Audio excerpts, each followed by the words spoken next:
बिस्मिल्लाहिर्रहमानिर्रहीम। अस्सलामु अलैकुम वरहमतुल्लाहि वबरकातुहू। दोस्तों, कैसे हैं, क्या हाल है? उम्मीद करता हूँ कि खैर वाफ़ियत से होंगे। दोस्तों, अगर अरबी में कहना हो कि उसे ले आओ, उसे ले आओ, तो कहेंगे जिबहा। जिबहा मतलब उसे ले आओ। जिब का मतलब लाओ, हा का मतलब उसे। दूसरा तरीका है बोलने का, जिब हुआ। जिब हुआ यानी उसे ले आओ। जिब का मतलब लाओ और हुआ का मतलब उस होता है। ठीक है, तो उसे ले आओ कहना हो तो दोनों तरीक़े से बोल सकते हैं, जिबहा या जिब हुआ। मैं करूँगा, मैं करूँगा या मैं करूँ या मैं करता हूँ या मैं कर रहा हूँ, मैंने किया है, ये जितने अल्फाज हैं इस सब के लिए आप कहेंगे अना सौवी। अना सौवी मतलब मैंने किया या मैं कर रहा हूँ, मैं करूँगा, मैं करता हूँ, मैं कर दिया। ठीक है, ये जितने भी अल्फाज हैं यहाँ पे आप कहेंगे अना सौवी मतलब मैं करूँगा। अब यहाँ पे एक चीज़ बतला दूँ कि अगर आप बीते हुए समय के लिए अगर कहेंगे जैसे मैंने किया, मैंने किया, तो मैंने किया मतलब ये समय बीत चुका है, तो यहाँ पे आप सौवी ना कह के सौवित कहेंगे। इसमें त का इस्तेमाल कर देंगे, यानी सौवी की जगह पे सौवित, तो हो जाएगा मैंने किया था या मैंने किया था। नहीं अगर हिंदी में कहते हैं उर्दू में तो भी मैंने किया यानी ये बीते हुए समय के लिए है, तो मैं करूँगा अगर कहना हो तो अना सौवी, या मैंने किया था तो कहेंगे अना सौवित यानी मैंने किया था। तो दोस्तों, इस तरीके से आप बोल सकते हैं। अगला जुमला है बोलने का, जैसे कहना है कि दरवाज़ा खटखटाओ। हम लोग कहते हैं ना, दरवाज़े पे ठोको या दरवाज़ा खटखटाओ, दरवाज़े पे ज़र्ब लगाओ, तो उसको अरबी में बोलेंगे दुगबाब। दुगबाब, दुग का मतलब देखिए लगाना होता है। ठीक है, दुग का मतलब लगाना। क्या लगाना? ज़र्ब लगाना, ठोकने को भी दुग कहते हैं। ठीक है, और बहुत सी जगह पे दुग का इस्तेमाल करते हैं। तो दुग का मतलब खटखटाओ या लगाना या ज़र्ब लगाना, और बाब का मतलब दरवाज़ा होता है। तो कहना हो कि दरवाज़ा खटखटाओ तो कह सकते हैं दुगबाब। मैं उसे ठीक करूं, मैं उसे ठीक करूं। कोई सामान ख़राब है या कुछ बिखरा पड़ा है, तो अगर सामने वाला कहता है कि तुम करो, तो हम कहते हैं कि मैं उसे ठीक करूं। या दूसरे से नहीं हो रहा है तो हम कहते हैं मैं उसे ठीक करूं, तो कहेंगे अना सौवी तरतीब।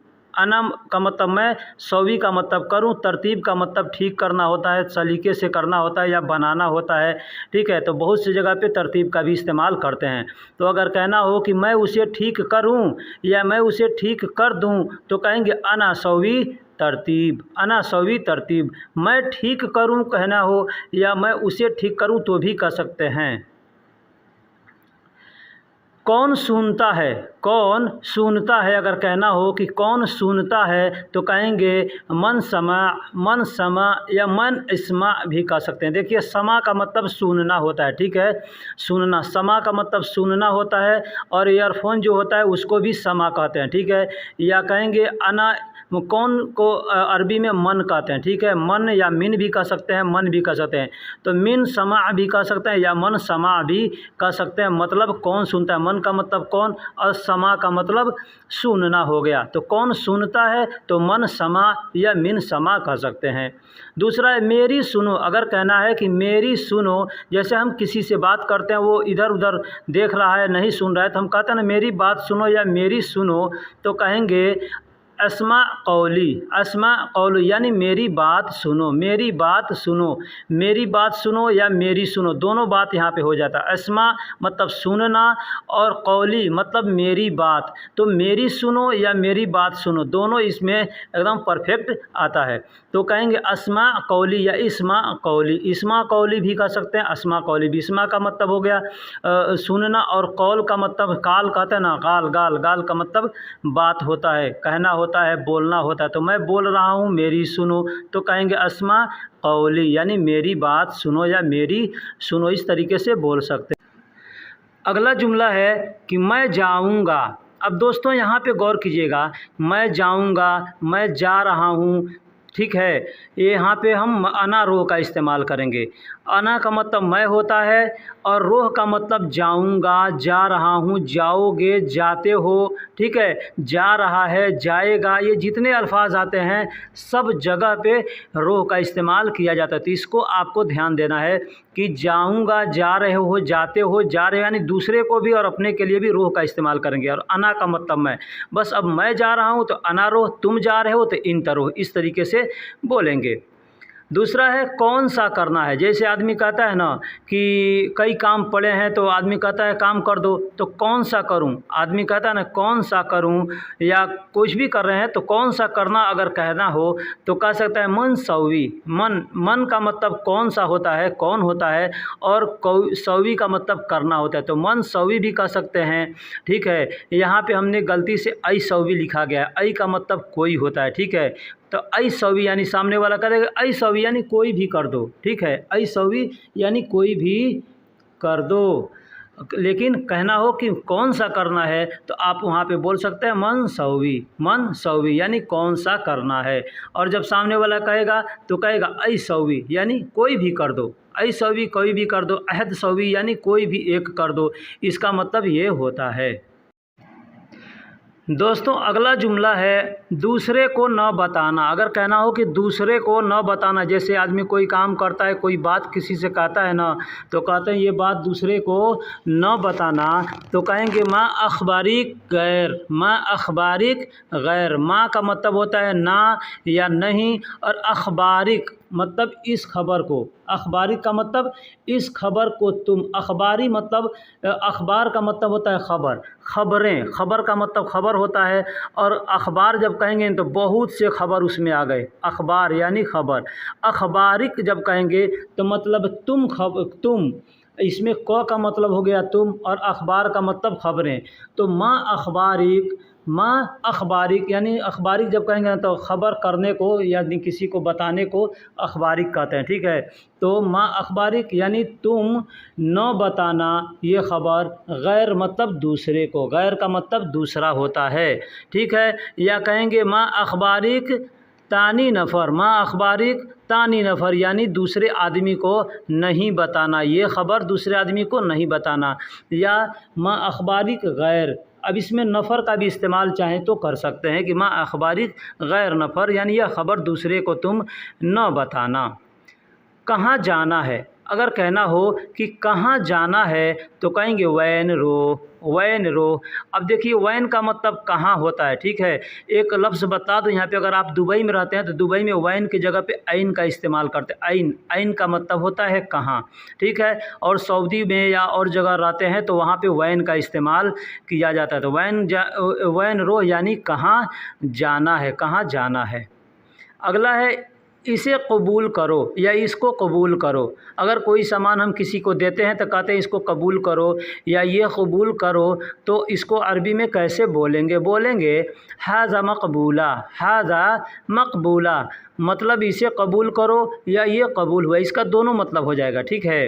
हाज़ा मकबूला इसे कबूल करो या यह कबूल करो, या मकबूला का मतलब कबूल करना हो गया, ठीक है, कबूल करना, कबूल किया तो भी मकबूला कहेंगे, ठीक है। तो कहेंगे हाज़ा मकबूला यानी इसको कबूल करो या यह कबूल करो।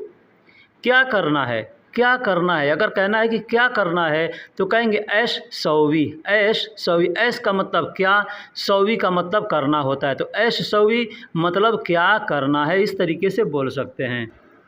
दोस्तों अगर कहना हो कि इसे नीचे ले जाओ, इसे नीचे ले जाओ, कोई सामान है, कोई कहता है कि इसे नीचे ले जाओ, तो कहेंगे हाज़ा शील ताहत, हाज़ा शील ताहत। हाज़ा का मतलब यह या इसे, शील का मतलब लेना होता है और ताहत का मतलब नीचे, तो इसे नीचे लो या इसे नीचे ले जाओ कहना हो तो कह सकते हैं हाज़ा शील ताहत, हाज़ा शील ताहत, मतलब इसे नीचे ले जाओ या यह नीचे ले जाओ।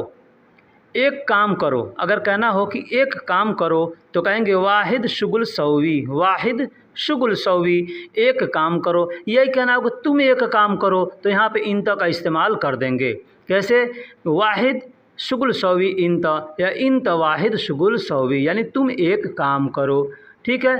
तो एक काम करो कहना हो तो वाहिद शुगुल 100 भी इस तरीके से कह सकते हैं। दोस्तों मैंने पीछे जो बताया ये इसे नीचे ले जाओ तो हादशील तहत कह सकते हैं। यहाँ पे देखिए लेने के लिए बहुत से लोग जिब का इस्तेमाल करते हैं, ठीक है, लेकिन जिब का मतलब लेना नहीं होता है, लाना होता है, ठीक है। जिब का मतलब लाना और शील का मतलब लेना। यहाँ पे ये चीज़ ध्यान दीजिए, इसलिए मैं इसको फिर पीछे से आपको बतला रहा हूँ कि हादशील तहत मतलब इसे नीचे ले जाओ। अगर इसे नीचे से लाओ कहना हो तो कहेंगे हादमिन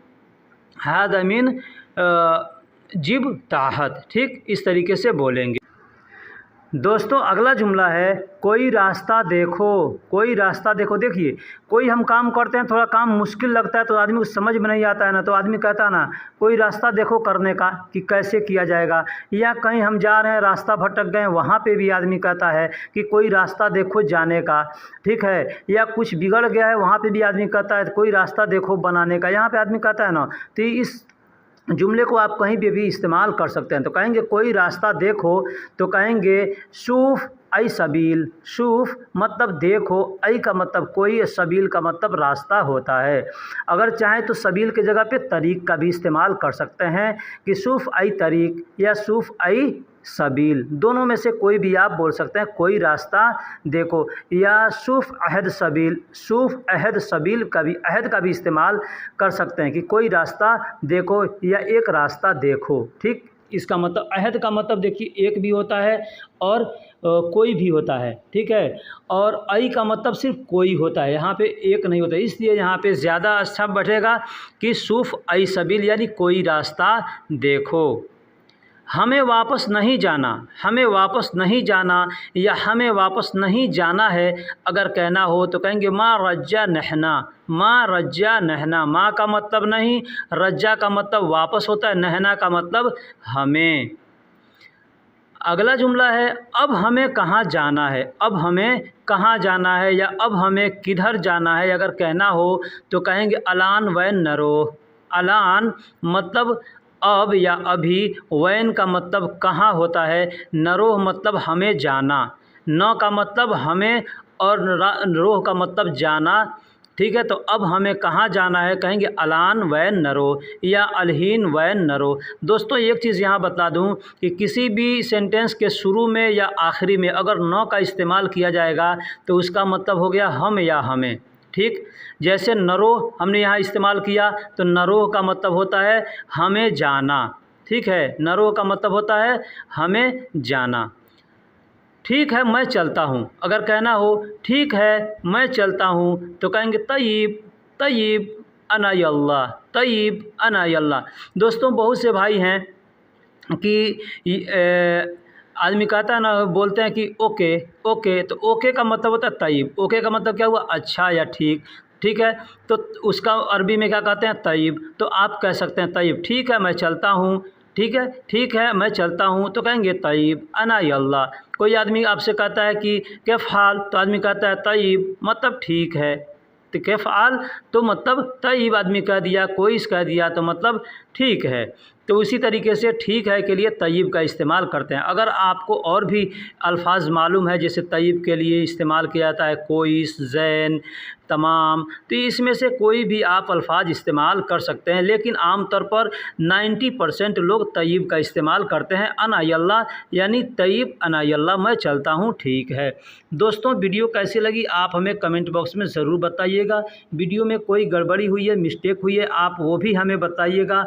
आप कमेंट्स नहीं करते हैं तो ये अच्छा नहीं लगता है। कोई भी हो, जैसा भी हो, अच्छा है बुरा है, आप ज़रूर कमेंट्स करें।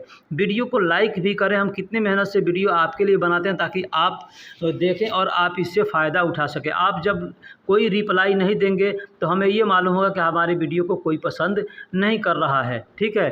तो चलिए फिर मिलेंगे किसी अगले वीडियो में, तब तक के लिए अल्लाह हाफिज़, सलाम अलैकुम। दोस्तों आज का सबसे पहला सवाल है कि अब या अभी को अरबी में कैसे बोलते हैं, क्या बोलते हैं। तो दोस्तों हमने यहाँ पे लिखा है अब या अभी हिंदी में, उसका नीचे अरबी लिखा है हिंदी में अलहीन या अलान। अलहीन या अलान का मतलब होता है अब या अभी, यानी दोनों ये अल्फाज हैं, अभी के लिए भी इस्तेमाल किया जाएगा और अब के लिए भी इस्तेमाल किया जाएगा। ठीक है, अलहीन अगर कहते हैं तो उसका मतलब अब या अभी दोनों होता है। उसी तरीके से अलान कहते हैं तो भी उसका मतलब अब या अभी होता है। दोस्तों, अगर आप अरबी पढ़ना जानते हैं तो आप नीचे अरबी का लिखावट भी देख सकते हैं। हमने अलहीन और अलान कैसे लिखा, उसमें कौन कौन से शब्दों को इस्तेमाल किया गया है। एक एग्ज़ाम्पल जैसे मैंने यहाँ दिया है कि वह अभी अभी गया है, वह अभी अभी गया है, तो हम कैसे बोलेंगे। यहाँ बोलेंगे हुवा रुह अलहीन अलहीन, यानी 2 बार अभी अभी कहना है तो अलहीन अलहीन कहेंगे। ठीक है, जैसे वह अभी अभी गया है तो हुवा रुह, हुआ का मतलब वह होता है या उस होता है। ठीक है, तो यहाँ पे हुआ का मतलब वह होगा, रोह का मतलब गया है, अलहीन अलहीन यानी अभी अभी। इसका दूसरा भी एक मतलब हो सकता है, वह अब अभी गया है, वह अब अभी गया है। इसका मतलब जैसे हुआ का मतलब वह, रोह का मतलब गया है, अलहीन का मतलब अब, और दूसरे अलहीन का मतलब अभी हो गया। ठीक, तो वह अब अभी गया है या वह अभी अभी गया है, बात दोनों सेम सेम है, तो आप इस तरीके से बोल सकते हैं। दोस्तों, एक भाई ने हमसे पूछा है कि कभी कभी को अरबी में क्या बोलते हैं, कभी कभी का अरबी क्या होता है। तो यहाँ पे भी सेम सेम अलहीन और के लिए, जैसे अलहीन का मतलब अब या अभी होता है, उसी तरीके से अहयाना, अहयाना का मतलब भी कभी होता है और कभी कभी। यानी अगर हमको कहना है कभी तो भी हम अहयाना कहेंगे, अगर कभी कभी कहना है तो भी अहयाना कहेंगे। यानी अहयाना का मतलब ये नहीं कि हम कभी कभी कहना होगा तो 2 बार कहेंगे अहयाना अहयाना, नहीं।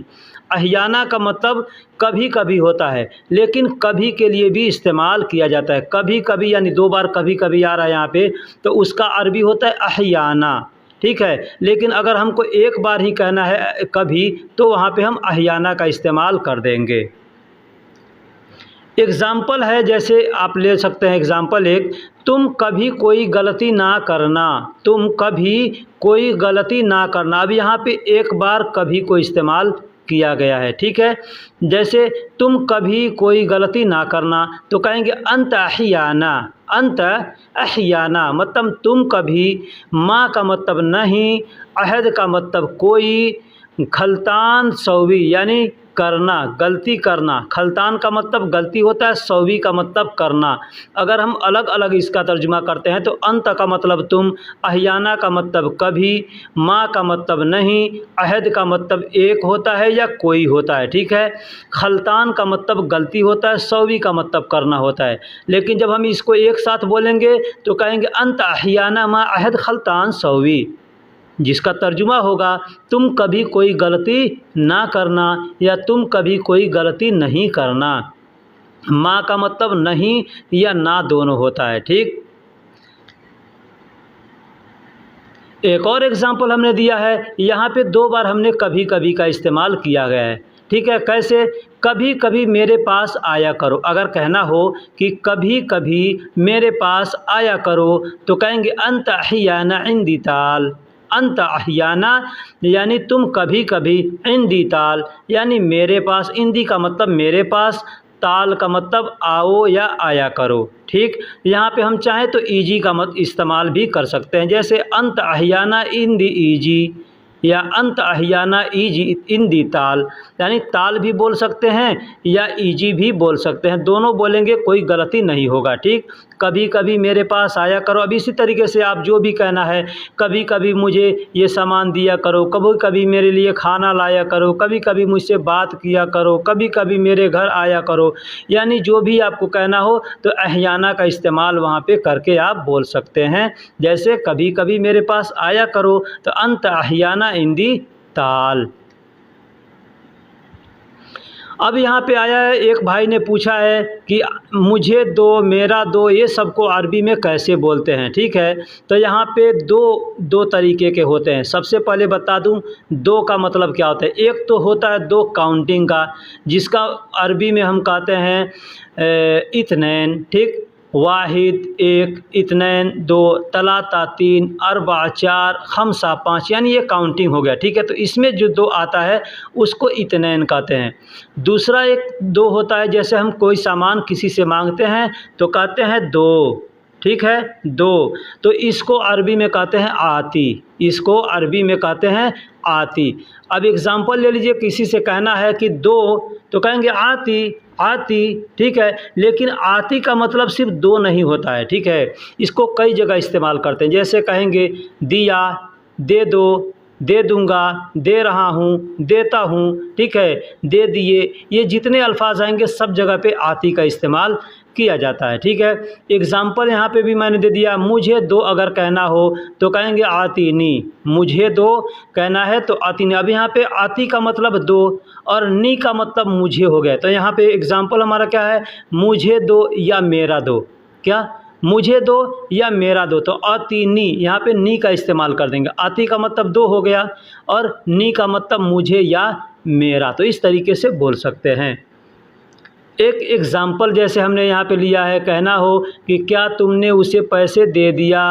जैसे हमारा कफ़ील हमको भेजता है कहीं जाओ फ़लाँ जगह से ये सामान लेकर के आओ, वहाँ आते हैं तो वो पूछता है पैसा, तो हम कफ़ील के पास कॉल करते हैं कि क्या तुमने उसे पैसे दे दिया। ठीक, या आपका कफ़ील ही आपसे पूछता है कि क्या तुमने उसे पैसे दे दिया, तो अरबी में कैसे बोलेगा, बोलेगा हल अंत आती हो व फलूस, हल अंत आती हो व फलूस। हल का मतलब क्या होता है, अंत का मतलब तुमने, आती का मतलब दिया, हो का मतलब उसको या उसे, और फलूस का मतलब पैसा होता है। तो कहना है कि हल अंत आती हो व फलूस, मतलब क्या तुमने उसे पैसे दे दिया। ठीक, इसका मतलब ये होता है। अब यहाँ पे बता दूँ हल का मतलब क्या होता है। हल का मतलब क्या होता है, ठीक है, मैंने पीछे बताया हल का मतलब क्या होता है, लेकिन हल को कहाँ इस्तेमाल करते हैं, जैसे कहना हो कि सस्पेंस वाली बात है, मतलब तुमने पैसे उसे दिया कि नहीं दिया, तो यहाँ पे हल का इस्तेमाल करेंगे। बोलने का दूसरा भी तरीका है कि क्या तुमने उसे पैसे दे दिया। ठीक है, हल अता अतीक फलूस, हल अता अंता अतिक फलूस, हल अंतातिक फलूस, अंतातिक फलूस। देखिए इसको बोलने का भी तरीका, अंतातिक यानी एक में मिला करके, अंत और अतिक को एक में मिला करके बोला जाता है। ठीक है, और आप अगर नहीं जानते तो दूसरा कोई आपसे बोल सकता है तो आप नहीं समझ पाएंगे, इसलिए मैं यहाँ पे बताना लाजिम समझा कि इसको बोलेंगे हल अंत यानी एक में मिलाकर, अंत आतिक फलूस, अंत आतिक फलूस, अंत आतिक फलूस अलग बोलेंगे, इन अंत और अतिक को एक में मिला देंगे, अंत आतिक, अंत आतिक। आप अगर अरबी जानते हैं तो अरबी में भी आप देखिएगा अंत आतिक लिखा है। ठीक है, तो क्या तुमने उसे पैसे दे दिया, हल अंत आतिक फलूस। अब इसमें हल का मतलब क्या हो गया, अंत का मतलब तुमने, आतिक, अति का मतलब दिया, क का मतलब होता है उसको, यानी किसी भी अल्फाज के आखिरी में अगर हम क का इस्तेमाल कर दें तो वो सामने वाले के ऊपर होता है। ठीक है, सामने वाले को के लिए कहा जाता है, मतलब उसका मतलब समझो कि अंत जैसे है तो अंत के लिए इस्तेमाल किया जाता है। ठीक है, तो आतिक मतलब उसको दे दिया। अब यहाँ पे क्या है, हल अंत, हल का मतलब क्या, अंत का मतलब तुमने। ठीक है, लेकिन आतिक कहेंगे तो उसको दिया, उसको सामने वाले को दिया।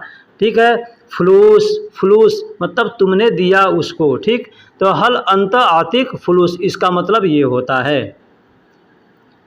अब यहाँ पे देखो तुम दो, अब एक भाई ने पूछा है ताती, आतिक, अलई का, ये सब का अरबी में मतलब क्या होता है। ठीक है, अरबी के में मतलब कैसे बोले थे, उसका हिंदी या उर्दू का मतलब क्या होता है, भाई ने पूछा है।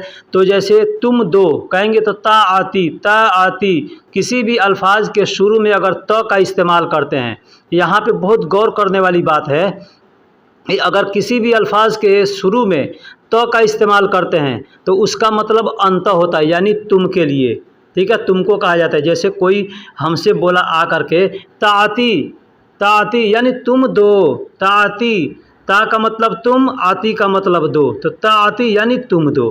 ठीक है, वो हमारे लिए हो गया, यानी सामने अगर यही बात अगर हम किसी को कहेंगे ताती मतलब तुम दो, तो हमारे सामने जो है उसको कहेंगे। ठीक, आतिक, अब दूसरा है आतिक, आतिक, तो आती का मतलब दो और क का मतलब उसको, क का मतलब उसको, आतिक यानी उसको दो या उसका दो।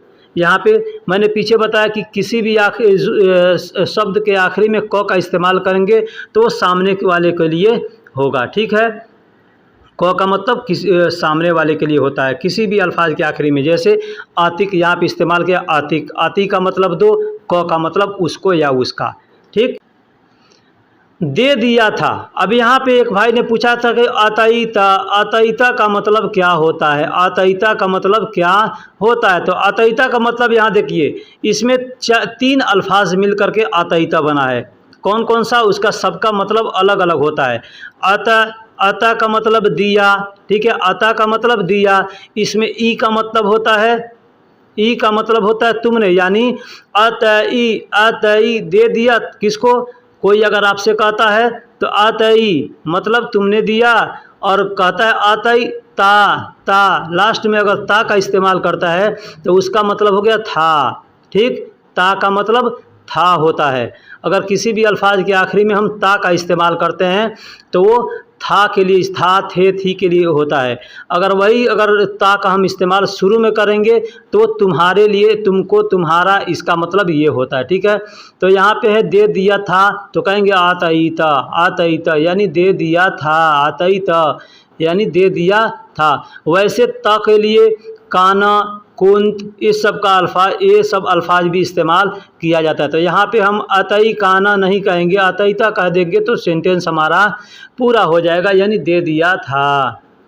एग्जाम्पल मैंने यहाँ पे दे रहा हूँ एक, कि मैंने उसे पहले दे दिया था। ये देखिए यहाँ पे हमने मेल और फीमेल दोनों के लिए यहाँ पे हमने ये एग्जाम्पल दिया है, ठीक है। ये एग्जाम्पल जो है मेल के लिए है कि मैंने उसे पहले दे दिया था, तो कहेंगे दूसरा तरीका बोलने का है अतईताहु अव्वल, अतईताहु अव्वल, ठीक है। मैंने उसे दे दिया था, यहाँ हमने क्या बताया था, अतई था यानी मैंने दे दिया था, मैंने दे दिया था, अतई था यानी मैंने दे दिया था, ठीक है।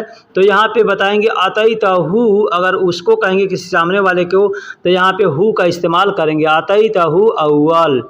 अ का मतलब मैंने, तई था, तई तहु यानी दे दिया था उसको, दे दिया था उसको, अव्वल मतलब पहले, ठीक। तो मैंने उसे पहले दे दिया था, तो अतईतहु अव्वल ऐसे बोलेंगे। ये मेल के लिए यानी मर्द के लिए है।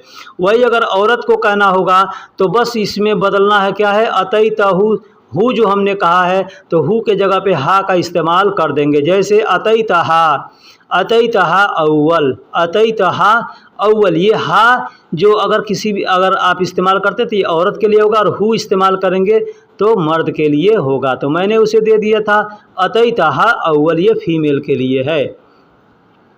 यहाँ पे एक और भाई ने सवाल किया है कि आप पर, जैसे कहना हो अलैका, लोग कहते हैं ना अलैका, तो अलैका का मतलब क्या होता है, उन्होंने अलैका का मतलब पूछा है। तो अलई का मतलब इसमें 2 अल्फाज हैं, ठीक है। अला प्लस क, अगर इसको हम संधि विच्छेद करते हैं तो अला या अलई प्लस क, तो आप पर, अलई का मतलब हो गया आप, जैसे अलई का मतलब कहते हैं अला, अला का मतलब क्या होता है, ऊपर होता है ना, आला कहते हैं ना, आला, ऐसे आम जुबान पे मैं आपको समझा रहा हूँ। आला, आला यानी उम्दा, ऊपर, इसका मतलब होता है। तो अला यानी पर, अला मतलब पर, क मतलब आप, क का मतलब आप। मैंने पीछे बताया ना कि किसी भी अल्फाज के आखिरी में हम क का इस्तेमाल करेंगे तो उसका मतलब होता है आप या तुम, ठीक है। तो तुम पर या आप पर कहना हो तो कहेंगे अलैका, अलैका, ठीक। जैसे एग्जाम्पल आप ले लीजिए कि कहना हो आप सब पर, आप सब पर। अब यहाँ पर ने पीछे बताया अलई का माना आप पर, ये वाहिद है, अलई का वाहिद है। अब यहाँ पे जमा मैं दे रहा हूँ, जैसे हम कहीं जाते हैं किसी आदमी के पास, वहाँ पे एक आदमी है तो अगर हम कहना है अलई का मतलब आप पर, लेकिन वहाँ पे कई आदमी हैं तो कहेंगे अलैकुम, अलैकुम मतलब आप सब पर। लकुम का मतलब होता है सब, ठीक है, लकुम का मतलब होता है सब। अलैकुम अगर कहेंगे तो आप सब पर, अला का मतलब पर हो गया, और अलैकुम कहेंगे तो आप सब पर। एग्जाम्पल दे दीजिए, कहते हैं जैसे कि सलाम आप पर।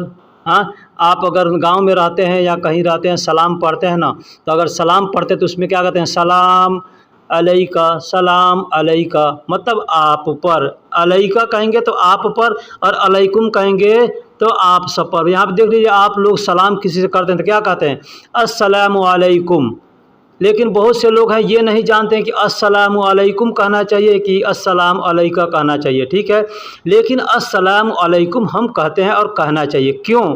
क्योंकि जब हम किसी से मिलते हैं ना, तो वहाँ पे एक तो वो शख्स होता है जिससे हम सलाम करते हैं, और दूसरा वहाँ पे दो फरिश्ते होते हैं उनके कंधों पर, ठीक है, जिनको कहते हैं किरामन कातिबीन, ठीक है। तो ये दोनों फरिश्ते होते हैं, तो इनको भी हम सलाम करते हैं। हम मोमिन हैं तो इसलिए हम सलाम करते हैं, तो हम तीन शख्स को सलाम करते हैं एक साथ में। इसलिए कहते हैं अस्सलामु अलैकुम या सलाम अलैकुम। अस्सलामु अलैकुम कहेंगे यानी मैं अस्सलाम यानी मैं कह रहा हूँ, इस्तेमाल कर देंगे तो यानी मैं कह रहा हूँ सलाम यानी सलामती हो, अलैकुम मतलब आप सब पर, ठीक है, इसका मतलब ये होता है।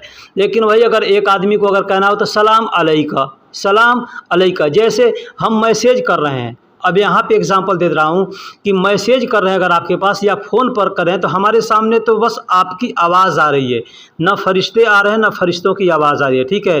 तो यहाँ पे हम कहेंगे सलाम अलैका, अस्सलाम अलैका व रहमतुल्लाहि व बरकातहू, यानी आप पर सलामती हो और अल्लाह की रहमत हो और बरकत हो, ठीक है।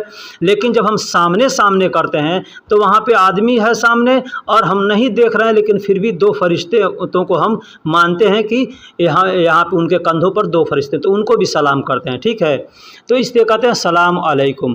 तो दोस्तों वीडियो कैसी लगी आप हमें कमेंट बॉक्स में ज़रूर बताइएगा। एक भाई ने तो कल परेशान हो गए थे कि भाई आपका वीडियो में बहुत कुछ समझाते, इतना मत समझाया कीजिए, ठीक है। मैं उससे नाराज़ नहीं हूँ, ठीक है, अच्छी बात है। आप अगर समझदार हैं, जल्दी समझ जाते हैं तो अच्छी बात है, लेकिन जो लोग नहीं समझ पाते हैं तो उनको समझाना ज़रूरी होता है। तो चलिए फिर मिलेंगे किसी अगले वीडियो में, तब तक के लिए अल्लाह हाफिज़।